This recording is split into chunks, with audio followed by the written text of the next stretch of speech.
Buenos días, estamos en Caixo TV con Luisa Echenique, una de las voces narrativas en castellano más importantes de los últimos años.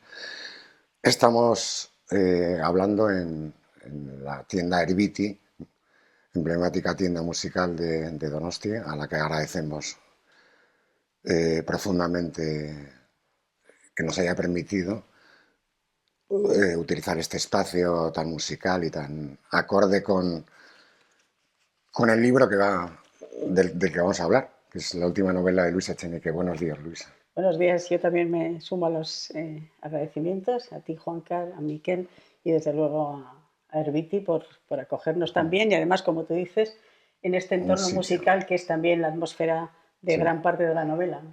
Estamos afinando ya, ¿no? Pues si quieres empezamos hablando de cuerdas, no sé. Es una novela que yo podría llamar triangular, no sé si está bien dicho, ¿no? No sé, que gira en torno a tres personajes principales, por llamarlo de alguna manera, que pueden ser John, Ángela y Paulo, ¿no? Y que bueno, que trata pues, el tema del transgénero, el tema de la prostitución, el tema de, no sé, y todo bajo la simbología un poco de las cuerdas, ¿no? Bueno, efectivamente es una novela triangular en el sentido de que son tres los protagonistas principales, pero evidentemente las cuerdas que dan título al libro les van uniendo, casi diría que en pares también, ¿no? Porque las cuerdas son ataduras en la novela. John, como tú decías, es un joven, un adolescente de San Sebastián que por el entorno que ha vivido siente que no sabe quién es y siente que su cuerpo es una trampa. Ángela, una prostituta que ejerce también en la ciudad. Y el tercer personaje, Paulo, es un luthier y quizá por eso decía que la atmósfera de Herbiti era perfectamente adecuada, ¿no? Entonces, esos tres personajes se van a ir encontrando y van a relacionarse en, bueno, pues en una especie de afinación a dos, que a veces será a tres, que a veces será a cuatro, porque van apareciendo también Sí. otros personajes que para ellos son protagonistas, aunque en el conjunto de la novela sean personajes que están un poquito más atrás. Sí, alguna de las historias, en concreto la de John, sí que tiene como una línea evolutiva, ¿no? Las otras son de una manera más estable, ¿no?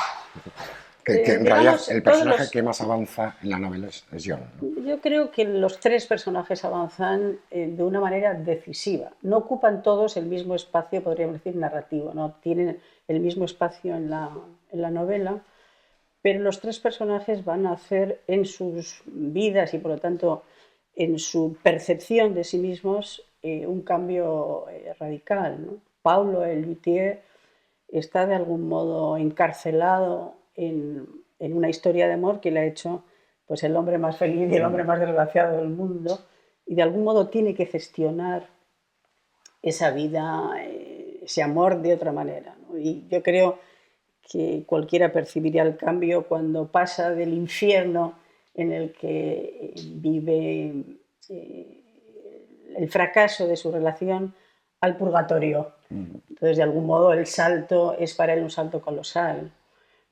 Para Ángela, la prostituta, también será un camino de liberación y un camino de liberación que tiene mucho que ver con el espacio. El espacio es muy importante en la novela, los tres personajes se mueven en el espacio, es una novela de ciudades, es una novela de itinerarios, podríamos decir. Y John, paradójicamente, tiene una transformación que sucede a lo largo de la novela, de la totalidad de la novela, y sin embargo diría que es una transformación por la vía de la lentitud, ¿no? Digamos, la comprensión de que la identidad es un camino complejo y que él va a explorar distintas rutas de esa identidad, ¿no? Entonces, en un sentido, más que cambiar en una única dirección, va a abrirse a cambios sucesivos con distintas afinaciones, podríamos decir,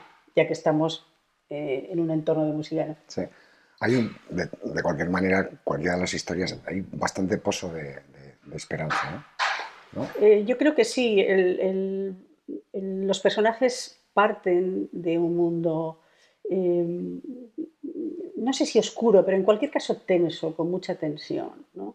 De algún modo u otro han conocido la violencia también, ¿no? Entonces es una novela, podríamos decir, de apaciguamiento para ellos y, por lo tanto, de más luminosidad, ¿no? Entonces, digamos, el tono grave de la afinación pasa a ser un tono más agudo, más alegre incluso para ellos. Eso me parecía importante, ¿no? Entre los tres consiguen, al unirse los tres o al cruzarse, consiguen tener recursos que solos no tenían, ¿no?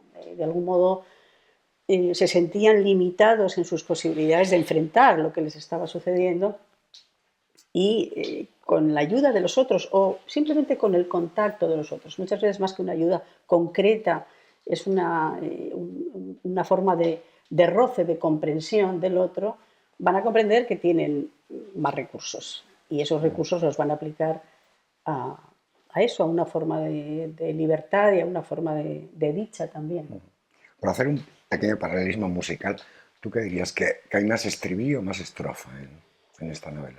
Yo creo que hay un estribillo que sería un poco la línea temática, ¿no? Y casi diría que la línea estructural. El estribillo de la novela sería precisamente en lo que se basa su arquitectura y es que tiene que ver con la afinación de la guitarra portuguesa, que es extremadamente interesante, ¿no?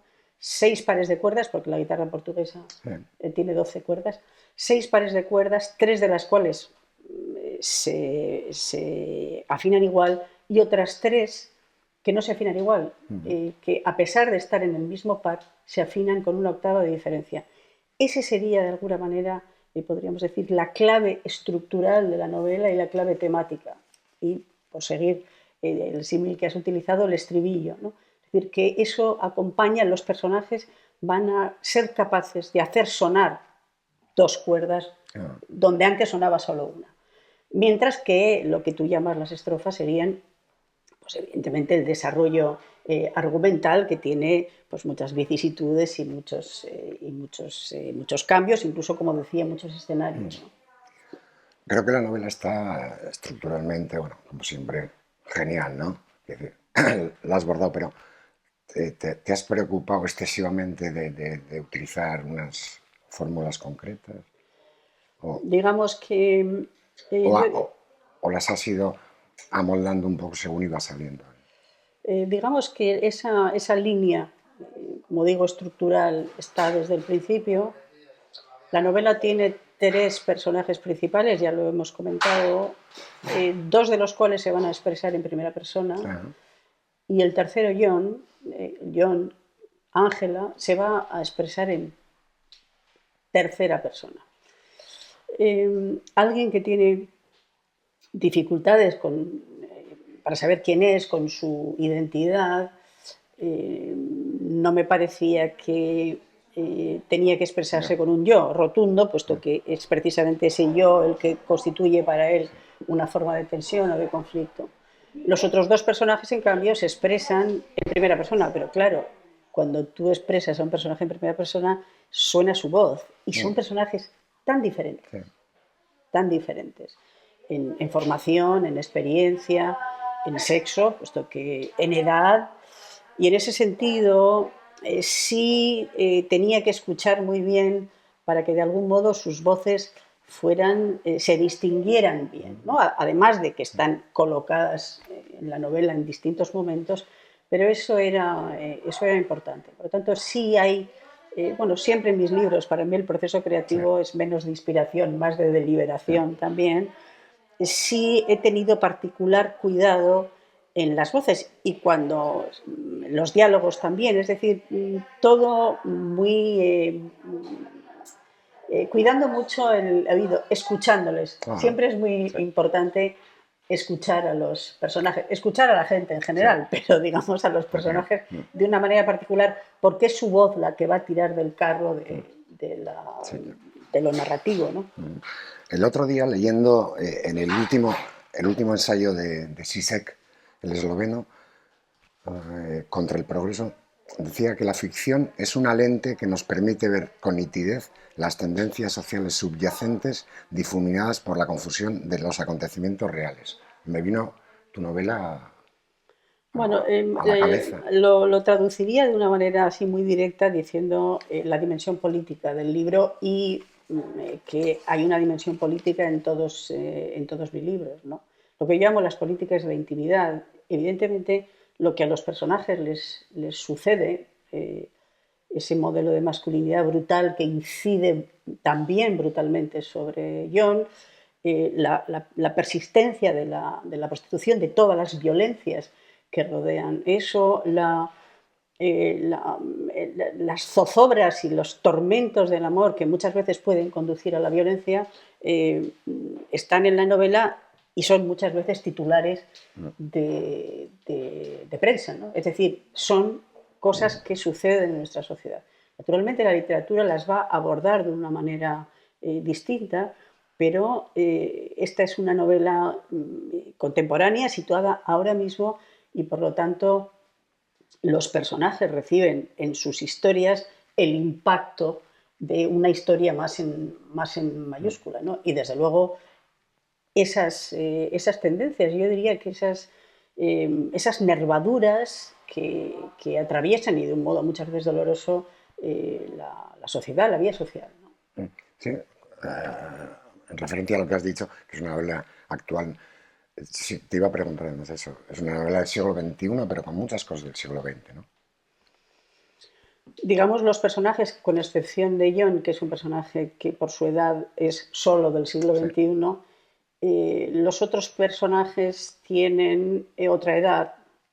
Ángela es la mayor de los tres y por lo tanto ha conocido los inicios de la democracia y ahora ya, está aquí, ¿no? En este tiempo. Eso también me parecía importante porque en la medida en que su trayectoria ha sido una prostituta, ver hasta qué punto, y me resulta a mí desolador, yo soy abolicionista, desolador cómo se ha mantenido la prostitución, digamos, cómo la sociedad ha evolucionado poco en relación con eso o con el rechazo a eso, ¿no? Paulo es también alguien que está entre dos siglos, pero por la edad no tiene todavía 40 años. Podríamos decir que está nace a finales del siglo XX y ahora pues es un hombre joven en el siglo XXI. Pero yo creo que la pregunta que planteas es interesante porque yo diría que la literatura muchas veces toca aspectos históricos que sí tienen una fecha precisa o necesaria. Pero en otros casos, como aquí, yo diría que tocan lo eterno de lo humano, ¿no? sí. Entonces, en ese sentido, el alma humana es sin tiempo, ¿no? El dolor, la esperanza, la contradicción, el placer, el sufrimiento, son cosas que a lo mejor decimos con un lenguaje distinto a lo largo de los tiempos, pero que en esencia atraviesan la experiencia humana desde siempre y yo diría que para siempre también. ¿Te parece, por ir terminando un poco, hacemos preguntas un poco más genéricas, ¿no? Siempre has sido una escritora libre, ¿no? Bueno, he intentado ser una persona libre, pero sobre todo pensar que la literatura, yo siempre lo suelo decir, para mí la literatura es un horizonte de posibilidad y en ese sentido diría que como tal horizonte para mí ha significado apertura, para mí ha significado atención, rebeldía también muchas veces contra cosas que veía a mi alrededor. Y quizá eso también es lo que trato de dar a mis personajes, ¿no? Ofrecerles horizontes de posibilidades para que puedan salirse de donde están cuando ese estar es conflictivo, es doloroso, les aprisiona, ¿no? No. Decía Platón que los escritores tienen una responsabilidad especial. Nunca lo he entendido muy bien, o lo he querido entender. Vaya. Yo sí lo creo también, por una razón. Primero, porque nuestro instrumento es la palabra.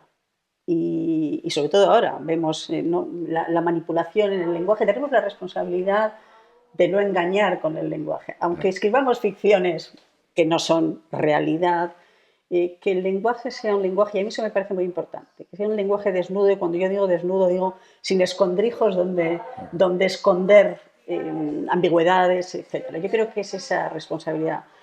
Creo que tenemos una responsabilidad también con nuestro propio arte, es decir, no escribimos, no estamos solos en la historia de la literatura y de algún modo también recoger los ecos y al mismo tiempo tratar de abrir nuevas vías.